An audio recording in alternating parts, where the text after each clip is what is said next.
I like how DJ Zintle speaks about Sweet Clover, and now she coming up with this idea, that how about Sweet Clover once they out of the house, maybe you take advantage of this trends, maybe can take this as a brand, and I like that, man.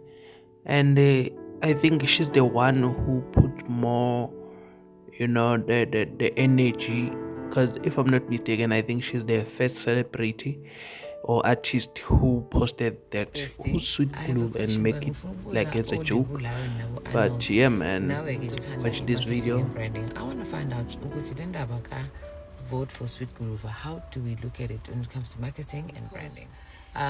The introduction of the name Sweet Groove has been very strong.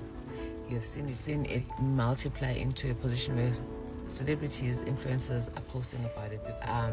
Influence the public campaign has right now. So I want to find out from the guys who speak over how can he take advantage of this public campaign that's going on in his favor right now, from when he wins, which is what they want. Or even if he didn't, like how does he take advantage of his brand having this kind of exposure? How does it sokuba avotele uSweet Goluva insizwa lapha emuntu ngithi abofethu abasukumi abafowethu akuluma ngaloludaba lapho wesesigabeni la ufaka hlabana namhlanje ke sesifike uSweet Goluva insizwa lapha emuntu ngithi abofethu abasukumi abafowethu lapho kozilo TB ke osibheleni uMkamakhono ojonga umfakasibiya otuthumva insizwa nengqala butho zakithi kwaZulu ngithi bafowethu asilandele abashisi bempepho ngemva sigejime nabo senze isiqiniseko sokuthi yonke lento esifisa ukuthi yenzeke